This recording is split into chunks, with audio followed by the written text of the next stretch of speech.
Hello, everyone. I'm Colleen Vanderzyden, and this is Creating an Inspired Life. Thank you so much for joining us this evening, watching or listening, whichever you're doing, maybe both. I am a medium, and as a medium, I connect in with our loved ones on the other side. And I'm also a certified life coach. And as a life coach, I help people take action to create the life they want to have. I help people handle their problems, basically help them look at them in a different perspective, give them some strategies to help them move through things so they're actually happier. Today's coaching tip is about what motivates you. I was talking to a friend the other day, and she was telling me she didn't want to reach out to a newfound relative. This was someone she didn't know, and there was some connection from another person.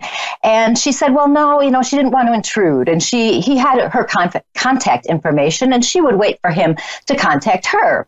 And I said, I understood that. And because I've been the same way, I would be very patient and wait for somebody else to take action and do what they're supposed to do, supposed to in my mind.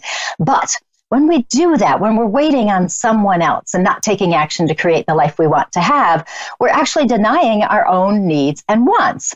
If we want to connect with someone, why don't we? What's stopping us from doing it? Is it really that we don't want to intrude, or are we trying to avoid something? Are we trying to avoid some kind of unpleasantness, some kind of possible rejection or a fear or something like this, what we could be avoiding? So what is it that motivates us in our lives? All of us have an underlying motivation that guides our behaviors and choices. Are we motivated by avoiding something that could be unpleasant, pain, fear, whatever it is, or are we motivated by a passion for living, wanting to really enjoy our lives and love it as much as we possibly can? So let's just think about that for a minute. Something inside of you is motivating you, influencing you on how you live your life, what decisions and choices you make. If you have a passion for living, you aren't going to wait for someone else to reach out to you. You'll take action and reach out to them. When we have a passion for living, we're connected to ourselves, our inner being, who we really are and what we want. We understand that it's our responsibility to create the life we want to have. We also understand we have the ability to do so. We don't wait for someone or something to happen before we take action. We make our choices based on knowing that life here is meant to be lived fully and completely, as much as we can. Life is too short for us to sit on the sidelines, not participating in the active creation of our lives. If we have a passion for living, we are creating our lives and we're taking action to do that. When we're motivated by avoiding pain or fear, whatever it is, we have limited beliefs. We don't believe we can be happy. We believe life is too hard and difficult. We believe that people or situations control us. These limited beliefs are all based in fear. In avoiding this fear, possible pain, all these things, it stops us from taking action to create the life we want, of meaning. I had a client, Jerry was his name, who wanted a new career. He kept waiting for the perfect opportunity before he would seriously consider leaving the job he was in at the time. He was motivated by the fear of the unknown and the potential pain that might come if he changed his job. He was avoiding facing what he knew was true. His job was no longer satisfying, and he was unhappy. His fear of making a change came out in the form of an excuse. His excuse that he was waiting for the perfect opportunity was stopping him from seriously considering other options. His idea of a perfect job was unrealistic, and it probably didn't exist out there. His excuse was stopping him from moving forward. He was avoiding possible pain, possible rejection. He was avoiding any kind of changes that could be had that might cause something unpleasant. If he were motivated by a passion for living, he would recognize that his inner self is telling him it's time to make a change. It's time to do something else. He would be actively searching for jobs. It doesn't mean he quits his job before he has another job, but he would be actively looking because he would recognize he's unhappy and he needs something else. He would be searching rather than waiting for the perfect job to fall into his lap. I had another client, Sherry, who desperately wanted to be in a relationship. That's all she talked about all of the time. In discussion with her, it became apparent that she rarely left her house. she wasn't open to online dating. So it's really hard to meet people if you don't leave your house. She was motivated by the fear of rejection or possible pain. She wasn't aware of it, but that's what it was. Her limiting beliefs revolved around there aren't any good men out there. They're all losers. She had had some pretty bad relationships in the past, which she kind of held on to some of the emotions of it. They were disappointing. And she subconsciously wanted to avoid similar situations, of course. So her beliefs were causing her to stay secluded in her house. She was motivated by trying to protect herself from possible unpleasantness. If she were motivated by a passion for living, she would put herself out there and understand that everything is a learning opportunity. She would enjoy her dating experiences as much as she could, and I know sometimes they aren't so great, but she would try and get out there and try to help it out. She would listen to her inner self, and she would follow her dream of finding somebody and be willing to take that chance. That's an enthusiasm and a passion for living. You try and you get out there. So what motivates you? Could you be motivated by the avoidance of something unpleasant, a fear or a pain? If you're complaining about something all the time, wanting things to be different, or you stop yourself from taking risks, you stop yourself from speaking up, or you stop yourself from trying something new, or you keep yourself isolated, then you are living your life being motivated by avoidance. You're avoiding pain, possible pain. It may not be true, it may not really be there, but you're trying to avoid experiencing anything like that. Every day is a new day. If you dread it or you're just working to get through each day, it's time to change your motivation because you don't want to live based on avoiding life. Try being motivated by a passion for living instead. What would make you happy? What would you like to do? What would you like to learn? What new experience could you have? What would you like to say? If you want to meet somebody new, go say hi, send them a message. What would your life look like if you were living with a passion for living? What would you be doing? One thing I do know is if you're living with a passion for living, you'll be excited to be alive. You'll look for the good in life. You'll be having fun and looking for fun. You'll be happier. I went to the store yesterday with my daughter. We actually went to the mall and we were walking in and out of stores and I kept saying, well, that was fun. Well, that was fun. You know, we were just walking in stores. You'll be looking for things like that. You'll do your best to create the life you want to have. Taking action instead of waiting for something to drop into your lap. Start taking some action to create the life you want to have. You have the ability and the responsibility to do that. No one else is going to do it for you. Absolutely not. Stop waiting for something before you live the life you really want. Life is too short to waste it. You don't want to sit around just waiting and avoiding life. Instead, jump in with both your feet and live with passion. That is my coaching tip of the day. You can reach me at psychiccomediancolleen.com. And you can also reach me on Facebook, Colleen Vanderzyden, medium and self-empowerment coach. If you type in Colleen Vander, I'll probably pop up, so you don't have to even know the rest. It'll be awesome. So you can follow me there. So today we are going to go to our first caller, who is Tammy from British Columbia in Canada.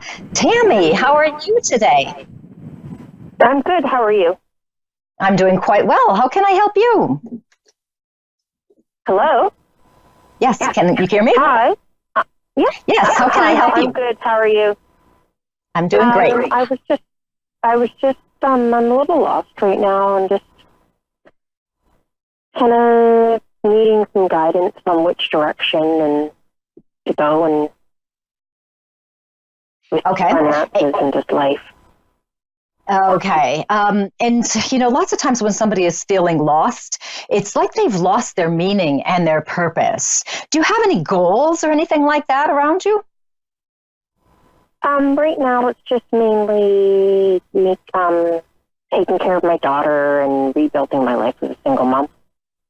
Mm-hmm. And part of the reason why you're feeling lost is because you've lost track of who you are and what you like. You know, especially if you're rebuilding your life as a single mom, that, as we know, can be quite a change. You know, as a mom, we have to put our kids' needs, you know, pretty much at the forefront of our lives. But sometimes what happens is we do it to such an extent that we lose track of ourselves. We lose track of our interests. And I've had a few coaching clients in the past who have said, well, I can't get a babysitter. And I'm like, well, your kid is not awake 24 hours a day. So you can always find a few moments to yourself. If you can't afford a babysitter, that kind of thing. It's feeling to me like you just need to find something again that you really want to experience yourself. When you think back to when you were younger, and I'm talking, 9, 10 years old, what did you like to do? I just like to be social and be around people and help people and things. Okay. And are you doing any of that now? Any helping of people? Anything like that? I'm doing a bit of volunteering and things, but mainly just focusing on my daughter right now. Okay. And which is fine. It is fine. I don't mean to make it sound like I'm telling you to ignore her or anything like that. But the best way to be a parent is if you're taking care of yourself, if you're doing what you need to do to make yourself happy. And if there's some opportunities where you could do something that's really fun for you, do you do any creative things? Because I get a little feeling of wanting to create stuff, either crafts, drawing, painting, something like that. Have you ever done anything like that? Yeah, I like doing kind of like vision boards or art journals and things. Okay, good. And how old is your daughter? She just turned 8. Okay, perfect. And do you have a job as well? I'm on leave right now. Okay, that's fine. And because the reason I'm asking, and so you would have some time to yourself unless you're homeschooling. You're not homeschooling, are you? No. Okay, I didn't think you were, but I always want to ask. Okay, so this is popping into my head, so I definitely want to bring it into your awareness because I can see you sitting at a table with your daughter, and I can see you guys creating things together. We're either painting something together, we're building something, we're doing crafts, whatever it is.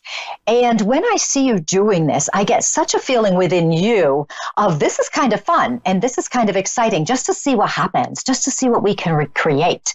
And I like that feeling because when we're in creative mode, we have moved outside of worrying about life, or we've moved outside of how life has to work, all the things we have to do. We're in a different form of thinking. And when we're in that different form of thinking, we start to reclaim our meaning. And I can see you having fun with this. Just, kind of like, what do you want to do today? Let's try this. Let's try that. And it would be fun to do it together. The other thing, too, with your vision boards, when you do a vision board, do you put pictures on there that show emotion of the emotion you want to experience? Are you like running on a beach in a picture or something like this? I do that kind of stuff and things that are goals that I want to achieve or things like that. Perfect. Because you want to make sure when you do your vision boards that you do have something on there that symbolizes an emotion as well.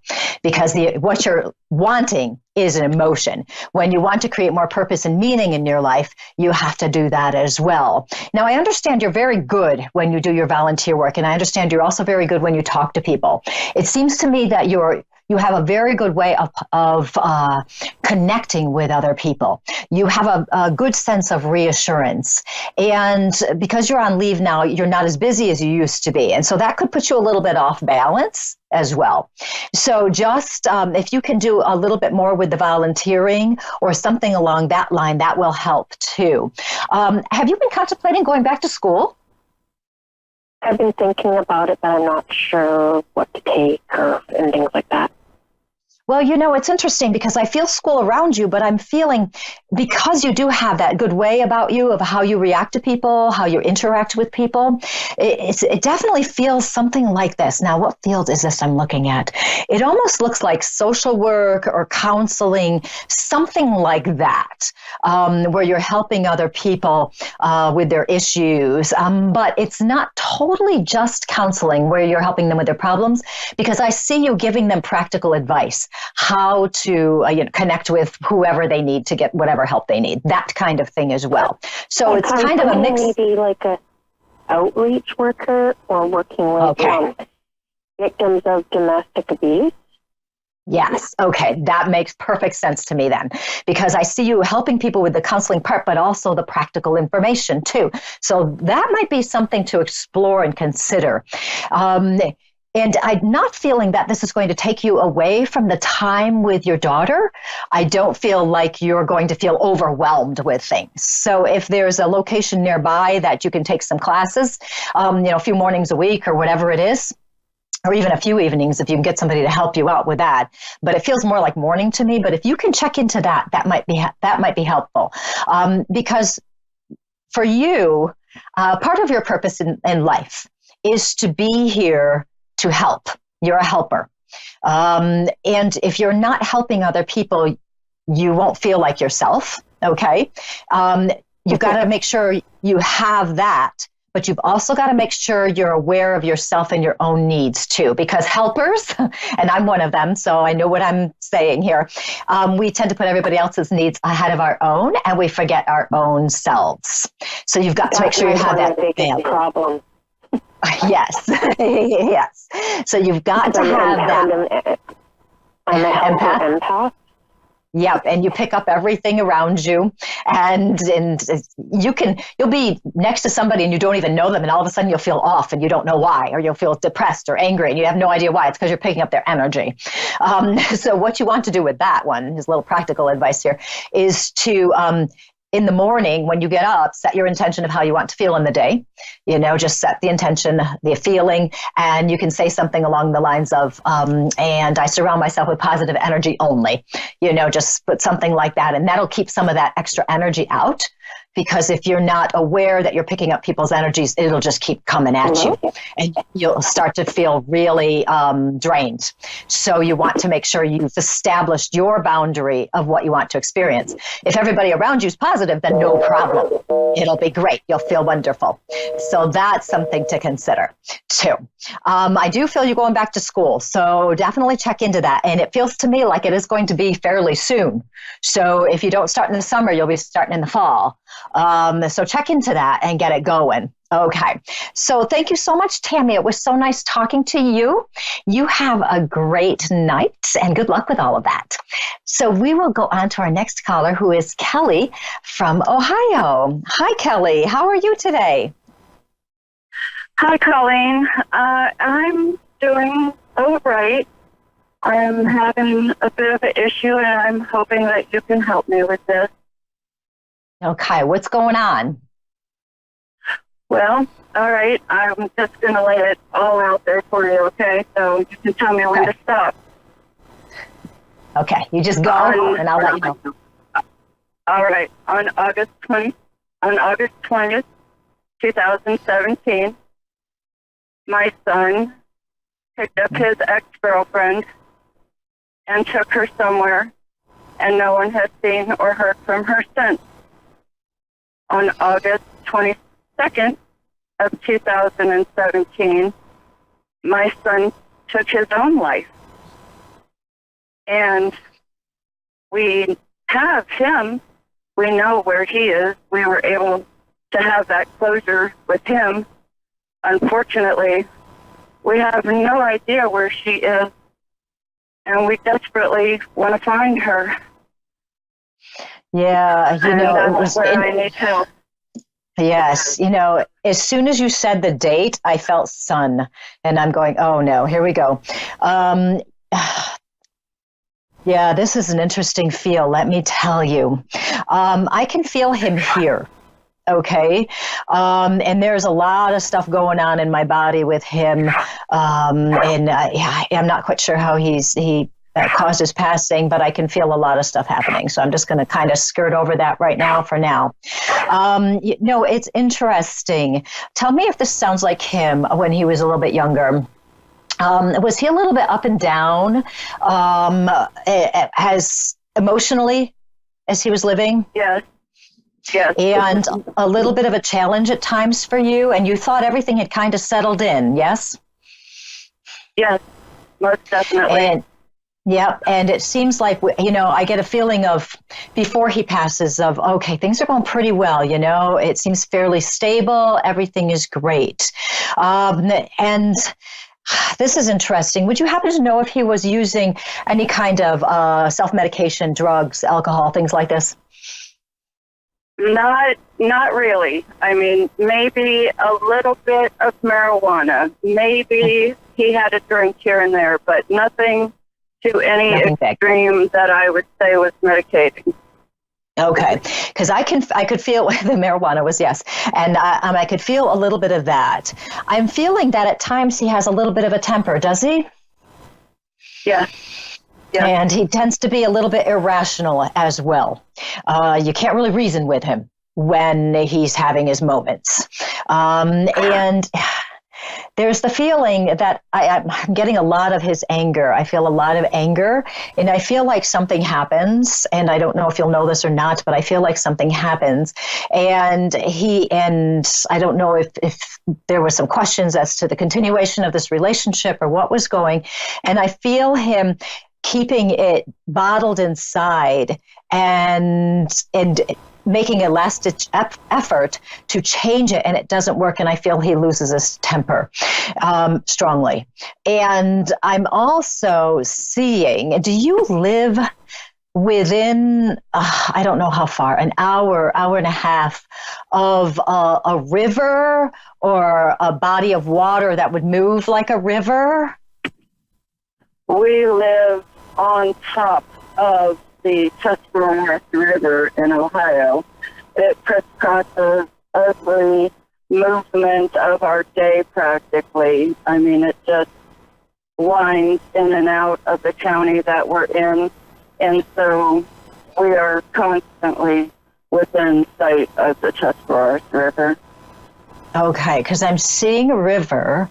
I'm seeing it looks like a sandy area. It's a small area because it's all surrounded by tall grass. Okay, so there's tall grass. It looks like there's a swampy kind of section to the right of my vision here. I don't know which way I'm looking when I look at the river. You know, like I don't know if I'm looking west or if I'm looking east. I don't know. It's to the right that I see a swampy area there. Okay. And I'm feeling like that's where she is. Okay. This is not a developed area. Okay. I don't see houses. This looks to me like it's nature. It looks to me like it may not be particularly easy to get to this part. It's possible. And I do know there is a path there, but then you've got to go off the path and go to the right. And I'm looking at the water in front of me. And like I said, I don't know which direction this is.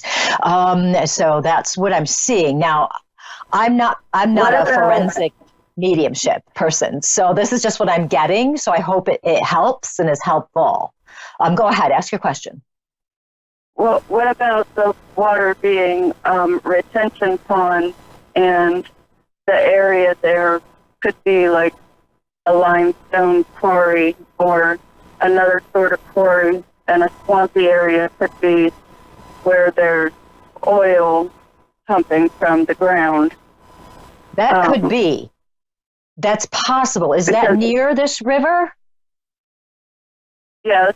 Mm-hmm. Okay. The other water, but the other water there would be, big retention ponds are there for the water for the mining company. Interesting. Very interesting. Okay, that would make sense because it's not all developed, but there is a path and a way to get there in that other part.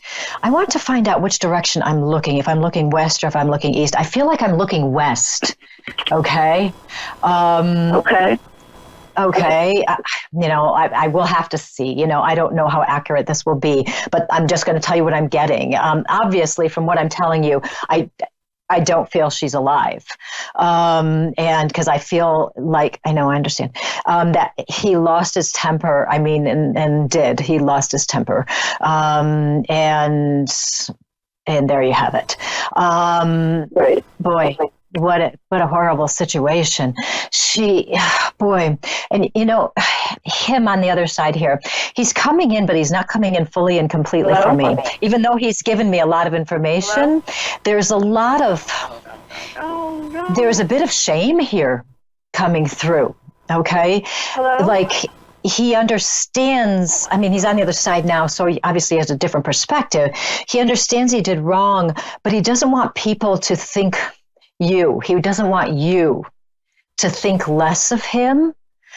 He doesn't want you to not love him.